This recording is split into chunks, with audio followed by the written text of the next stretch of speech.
Right, it's 5:55. We'll call the pre-meeting into session.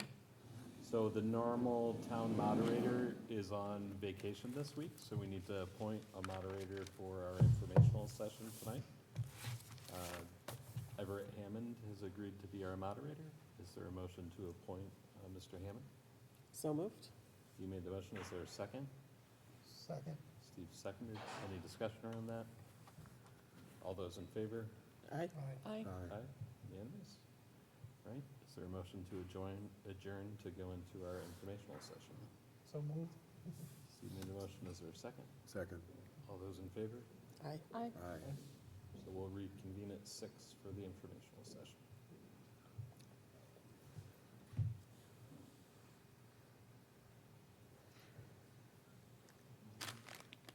Fully warm meeting, this could be that easy.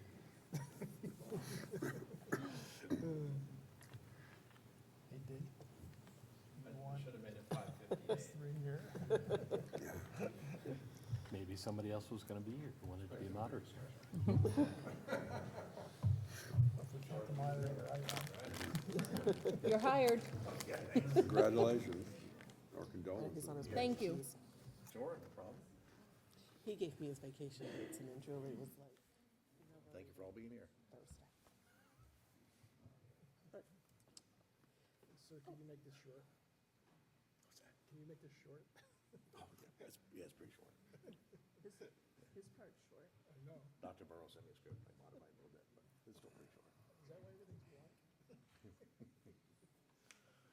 I know you too well.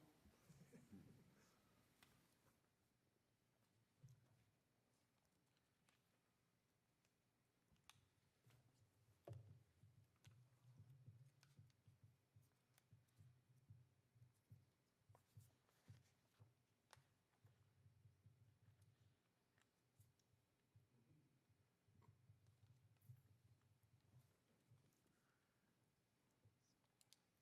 Yeah, next year, just Melissa and I are going to go to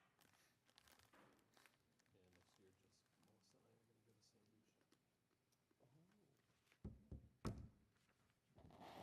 No harbor? We told her it wasn't fair. She may be on Spain. Oh. Well, then she can't complain. That's what I said.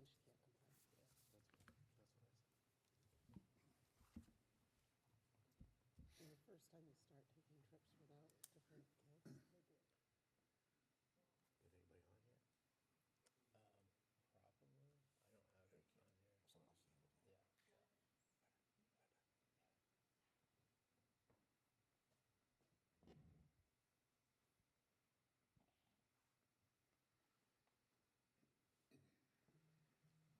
anybody on here? Probably.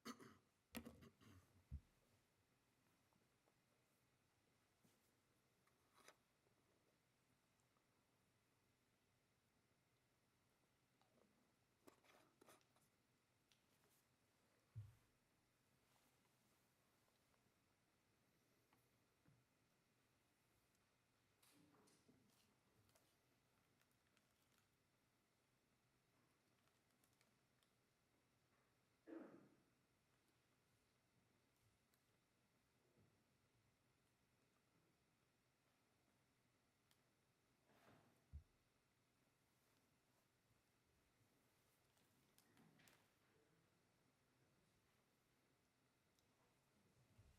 I don't know if this is working. Is this all set up and working? Yeah, he'll let you know. There, okay.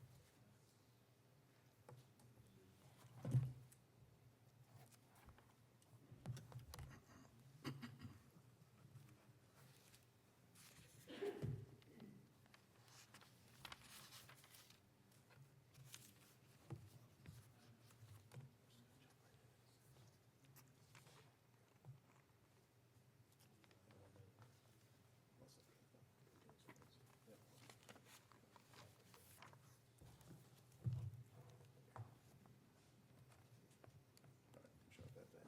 We'll do the same. Yeah, yeah. Good evening, everyone. I'd like to call this informational meeting of the Springfield School District to order. The time is now 6:00 p.m.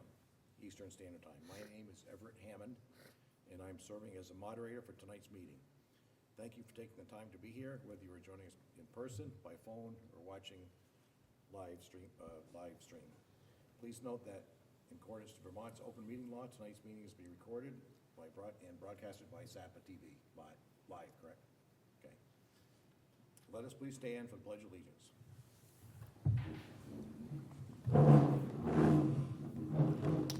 I pledge allegiance to the flag of the United States of America, and to the republic for which it stands, one nation, under God, indivisible, with liberty and justice for all.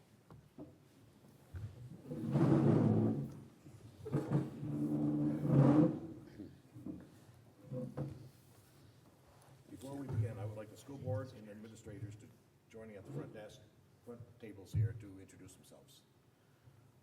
Troy Palmer, School Board Chair. Denise Hunter, School Board Clerk. Jessica Austin, School Board Member. Steve Carafa, School Board Vice Chair. Steve Geller, School Board Member. Peter Burrows, Superintendent. Rick Pendro, Chief Financial Officer. Thank you. The purpose of tonight's meeting is strictly informational. We are here to review the proposed FY '27 Springfield School District budget. Article 1, as it is written, is, shall the voters of Springfield Town School District approve the school board to spend $41,666,512, which is the amount the school board has determined to be necessary for the ensuing fiscal year. It is estimated that this proposed budget, if approved, will result in education spending of $15,008 per pupil. This projected spending per pupil is 7.96% higher than the spending for the current year. Because this is an informational meeting, no binding votes will be taken tonight. The actual vote will take place by Australian ballot on Tuesday, May 5th, between the hours of 8 a.m. and 7 p.m. at the Riverside Middle School. Our goal tonight is to ensure you have all the facts, figures, and context you need to make an informed decision at the polls. Some ground rules for this meeting. The presentation first. We will begin the presentation from the school board and administration outlining excuse me, the FY '27 proposed budget. Please hold all questions until the presentation is complete. Number two, during the question and answering portion, if you have a question or comment, please raise your hand or approach the microphone. I will call on people in the order they raise their hands. Please do not speak until you have been recognized by the moderator. And then state your name. When you're recognized, please state your name, your town of residence, clearly for the record and the minutes. There will be a time limit for each person. To ensure everyone gets a chance to speak, please limit your comments or questions to 3 minutes. If you have multiple questions, I may ask you to yield the floor after your first question and get back into the queue. Address the moderator. All questions and comments should be directed to me as the moderator, and I will direct them to the appropriate board member or administrator to answer. Are there any questions about these rules before we begin?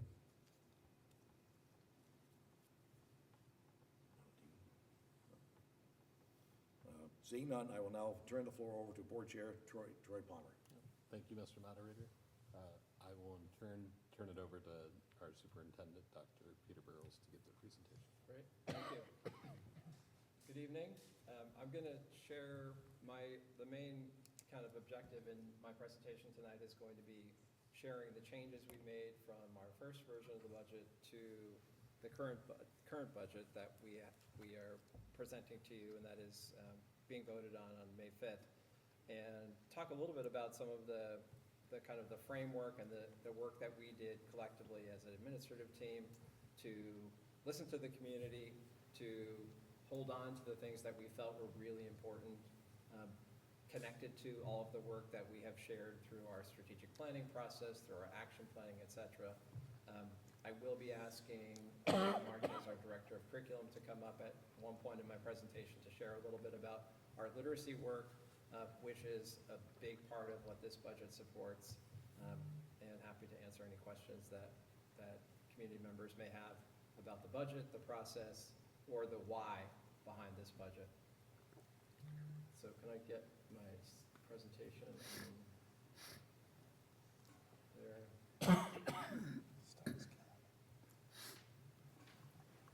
Should be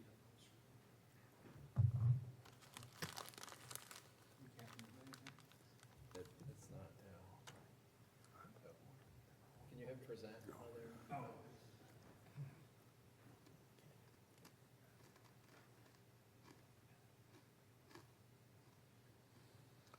Okay, there we go.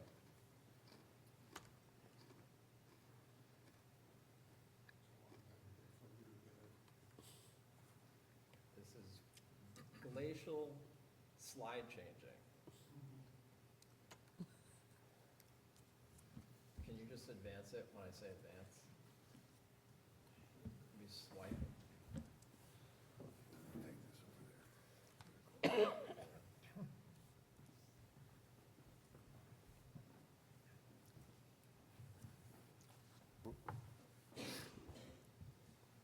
Okay, great. So, some of the big changes, we had a couple meetings after our budget defeat, and we talked with the board and really wanted to get a sense of direction in terms of, how deep should we go back to the budget. I think it's important to share that when we presented budget, our first version of the budget, we did not present that budget with additional funding within that budget that we thought we could cut later. We really did a lot of work going into version 1 of our budget to be sure that we had looked at previous budgets to make sure that we had made changes to budget lines where maybe we had overestimated or underestimated, so that when we came forward with a budget, it was our best work. We knew coming into this second version of the budget that we needed to both look at what had changed from the first budget, which primarily was constructed in January. That was kind of the end point for that budget, to April when we finalized this current one. We did have some fortunate shifts from January to April where we were able to find some savings. Primarily those savings were in the utilization of grant funding. We did have a few positions that and I'll show you this in a moment, we had a few positions that we did not, that people were retiring or leaving, that we did not repost those positions, so those were savings as well.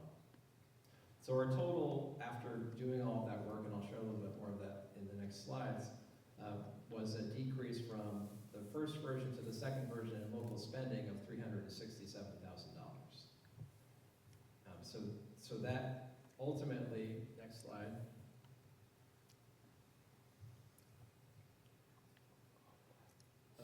you can see here was in $150,000 savings in special ed tuition. That grant money, I said, which enabled us to decrease our general fund spending, was $205,000. And then some smaller savings in transportation and technology. Next slide. This is just a graph to show kind of where that $367,000 is coming from. Just another picture there. Next slide.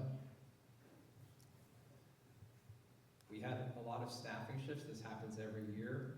As new staff are coming on, they're projecting what the costs of healthcare benefits are going to be in new positions that are opening if staff are leaving. So you can see here there's a net change across 21 positions from that first version to the second version. The reduction of those two positions that are stated here, the tech innovation and high school social studies positions, were a significant savings.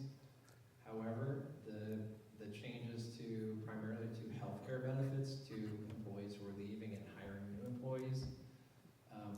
Again, this is a projection because that's all we have right now. We essentially saw a $41,000 net increase, even with those two reductions. And of course, every year that changes as you hire people and you understand, okay, they need a family plan or et cetera. Okay, next slide. There was some confusion, I think, from the community when we tried to share what the $575,000 in federal funding, what the impact was on the FY27 budget. That is not impacting the local taxation, other than the offset that it was enabled us to do in the curriculum line I mentioned, the 200,000. Because we have to state the total budget number with all of our grant funds, it was confusing to some people who thought, oh wait, it looks like the budget's going up. The total budget amount went up, but the tax burden to community members went down by that $367,000. Next slide. Sometimes it's hard to understand, like, people ask questions like, how much, if we cut this much from the budget, what would that mean in terms of tax rates? So this is just an example. The cost of a 5-cent tax rate cut would be the elimination of close to 9 teaching positions. So that tax rate does not move significantly. An example being from budget to budget, version 1, version 2, if we went to a version 3, we wouldn't probably see that tax rate impacted significantly. Next slide. We've tried to share, I think it's hard for people even in education who work within school finance to sometimes understand how the Vermont funding system works. And I think that is one of the things, if you've been following the legislature, one of the things the legislature has talked about for many years now is we need to reform the ed funding system because it's very opaque. And the public at large, it's hard to engage in it and understand how it all works. The thing that I think is really important for folks in Springfield to understand is how much we're spending of our total budget. And I think there is, and people have talked about the sticker shock of a $42 million budget. We are fortunate in that of that 42, Springfield is paying roughly $9 million of that $42 million. And you can see that reflected if you go to the next slide. So this is an actual tax bill from last year. And you can see that the assessed value, so this is a home that was assessed at $118,000. And you can see, even though the town's budget is much smaller, the tax burden to an individual in town is higher because the school budget essentially for a Springfield taxpayer is that $9 million. So you can see that the municipal tax rate on this is just a sample tax bill from someone. $2,300 municipal tax, education tax is $1,800. So again, just important to understand how all these pieces kind of fit together as you're looking at our total budget. Next slide. So this brings our cost per pupil, it's a $181 reduction from the first version to this version. We are now at $15,000. We are not considered high spenders across the state. We are probably average in our region as well. Next slide. So at the end of the day, you can see this version is $15,000 per pupil cost, and the local expenditure growth, so that's budget to budget, is now just under 1%. Okay, next slide. So one of the things that I think all of us felt, I think the entire school district, all staff, and the board really reflected this in the vision that they set forth in looking at version 2 was, we understand that there is really critical systems work happening at Springfield now, and after we've done a lot of work over the last year to analyze where we are, to be really honest about our gaps and what we need to grow in, and then address those, that if we take the legs out from the district at a time when we really need to be investing in these systems and addressing be treading water and it's gonna have a real impact on our students. So as our administrative team got together to look at how are we going to develop version 2, we were really clear that we absolutely have to keep these systems and these initiatives and programs that we're working on at the forefront, and this budget is funding all of that work that we've shared in all the different communications that we've had around the why behind this work. I did want Alina to come up just briefly. Could you maybe ask her to, do you want to invite her up? Sure. Yeah, Alina Martinez. Yes, Alina Martinez? We'll do a presentation. So I wanted Alina to just talk a little bit about the literacy work. It was clear to me when I first came to Springfield that this really had to be our #1 priority because it is the core of learning and everything success revolves around reading. So I wanted her to talk a little bit about the work we've done this year and what we are investing in terms of that work going forward. Thank you. So as Dr. Burrows said, we have a huge focus on literacy. As I came in last year, Dr. Burrows joined us last year, we looked quite deeply into what our schools were doing, and we did a huge outreach to our staff, our students, our community around what we needed. We looked and analyzed all of our data and noted that literacy had to be a #1 priority. So from that, excuse me, from that, what we did was we created a committee, and that committee has committed to really putting literacy on the forefront. And with that commitment, they said every 3rd grader is going to read. In order to do that, we knew we had to provide a lot of training for our teachers to know what they were getting from K through 12.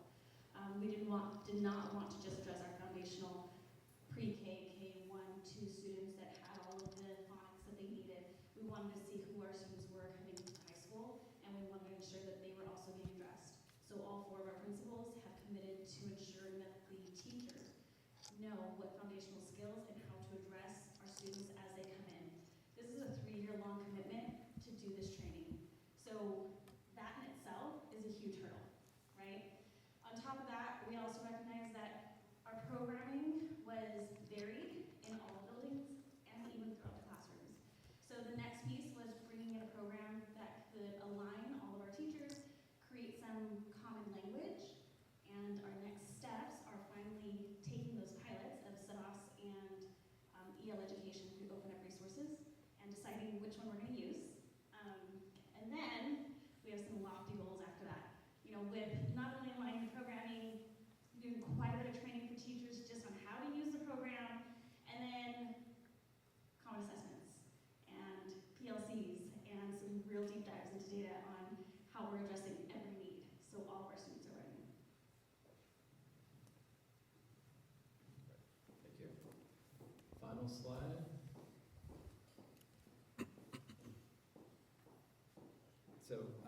So thank you, and we are excited to answer any questions you might have. Okay, thank you, Dr. Peter Burrows. Does the board, Rick, anything else to offer? Okay. We will now open the floor to questions and comments from the public.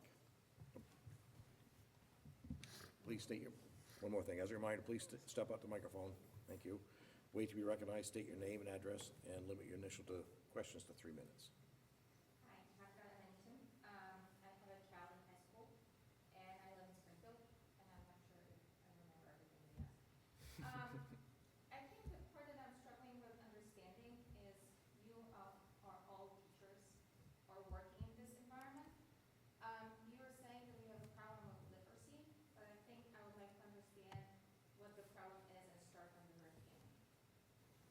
So we said that you did the data research and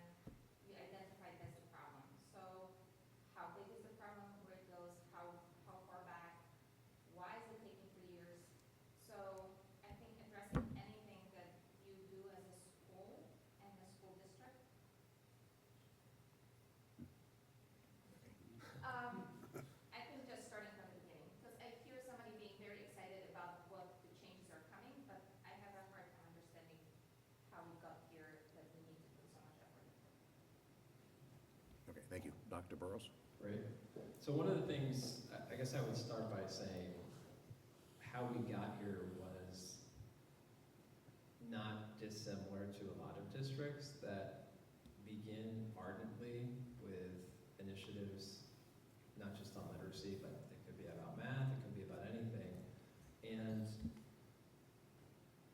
it can be very challenging to build and maintain systems when districts are siloed. And I think one of the things that we recognized, and I shared this in the first development plan report, and then it keeps coming up as we work on our strategic plan too, is we need to be thinking as a system. We can't be thinking about, I can't hire you as a teacher and you're a third grade teacher and you come in and I ask you to teach reading, but I don't really tell you how we teach. I don't tell you what our beliefs are in our district about teaching literacy, how we assess, how we communicate that, what our intervention system looks like and how it operates. So it is a bit complex, and I think we got there not by not trying and not doing good work in places, but by not being aligned and not having real clarity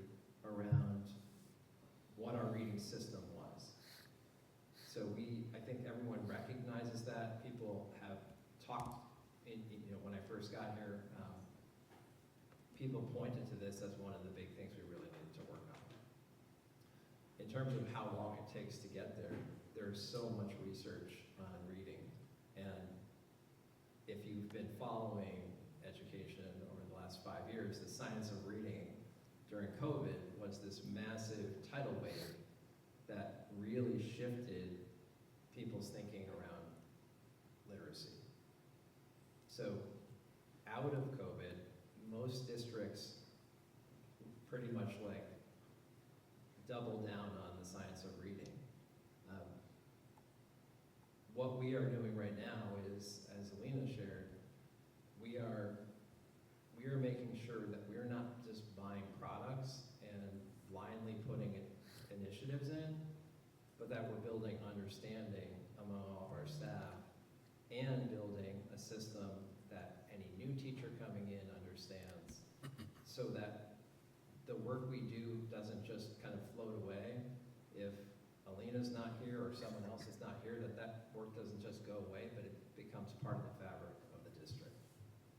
So that involves both determining the scope and sequence, what the curriculum is. It includes strategies for how we're teaching in the classroom. It includes what we're doing when a student isn't reading at grade level, and when does that become something that a classroom teacher can't manage on their own, but they need support of an interventionist, as someone who will help with additional reading. And then teachers need training too in best practice, and that's something that we have to sustain over time. We can't do that once, we have to continue to do that. And we have a limited amount of professional development time. So sometimes those things take longer. If you were in the private sector, you could send someone away for 3 weeks and get the training. And we have these little pieces of time to do that, so we have to do it we're kind of building the plane as we're flying it sometimes in education.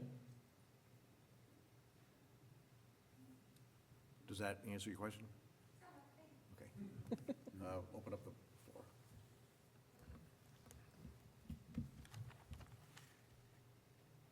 Evening, my name is Hayden Hill, I reside in Springfield. So I did have a quick question regarding the ballots question. On the town meeting day ballot, it was a 9.26% higher than spending for the current year. But on the new ballot, it's reading 7.96. However, the actual budget itself had increased. Now, it was spoken earlier that it's because there is a grant that's been incorporated into it, but the actual cost per student pupil is going down. I just wanted to see, is there a way for that to be, it's obviously too late at this point, I imagine it's a statutory thing, but is there a way to incorporate that into the ballot language so that it becomes more clear? This increase in the dollar amount isn't because we are increasing spending, but it's because we've I'd like to make you a legislator. Yeah, I mean, we jokingly talked about that. We would love to change the ballot language to make it clearer so that the public really understood. It's something Rick and I have talked about quite a lot, and yeah, we're constrained to that legally. But, you know, both the cost per pupil and the budget-to-budget increase both went down from version 1 to version 2. Yeah. Okay, thank you. Yep, Mr. Kraft?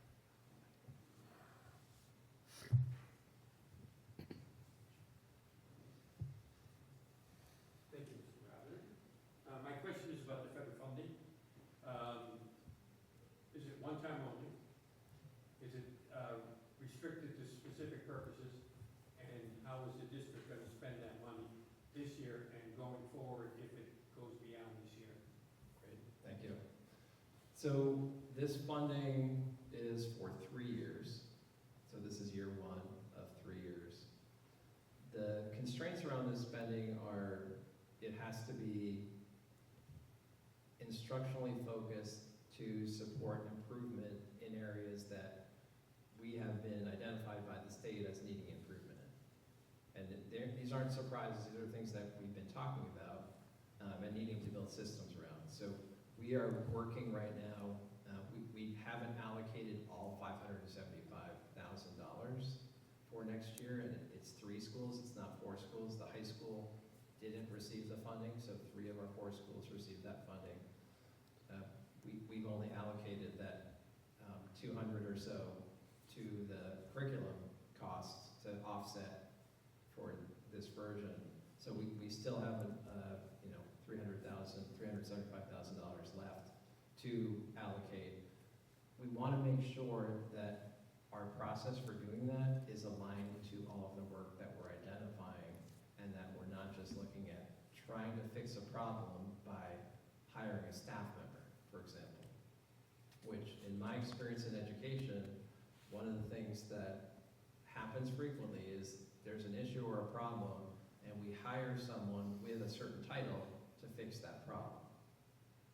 What doesn't happen when you do that is you don't solve the underlying issue of the infrastructure and the framework not supporting the kind of deep learning that you need. So that is the work that we will be doing. So we will be making sure that we're really thoughtful and that it's tied to what will soon be a finished strategic plan in June, which will drive our budget, it will drive our spending for the grant, and it will give us direction. Okay, yes, go ahead. Hello again, Neil. Kinda on the topic, kinda not, you'll see where I'm going with that. So if the previous budget had passed and it wasn't defeated, and we received this grant money later on like we had, would that have decreased the, we'll go with the millage rate, when it comes to the education tax, or would that have been, well, how would that have played out? I'm just curious for if it was to happen again later in the year.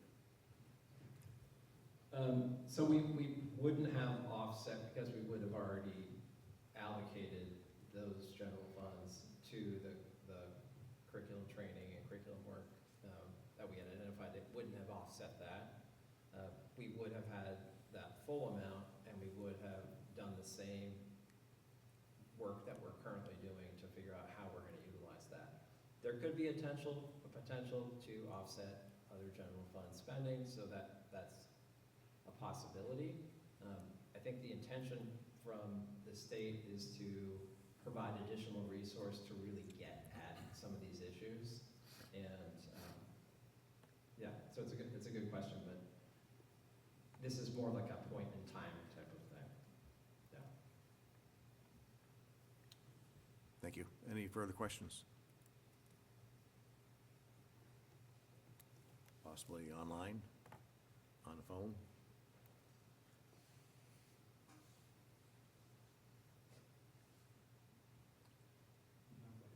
Nobody? Okay. Looks like we've answered the last of the questions. Before we adjourn, I would like to remind everyone once again that the vote will take place on Tuesday, May 5th, at Riverside Middle School from 8 a.m. to 7 p.m. May I have a motion from the board to adjourn the meeting? I'll make a motion to adjourn. Second. And Steve, second. All in favor, say aye. Aye. Nay? Didn't quite draw your. Oh, aye, yep, we're all. Ayes have it. The meeting is adjourned at exactly 6:31 p.m. Thank you very much for attending. Thank you. To order copies of this program, please call 802-885-6248. This program was created using equipment of SAPA TV. The views and opinions expressed in this video are not necessarily those of SAPA TV or its staff. Visit us online at www.sapatv.org. Thanks for watching.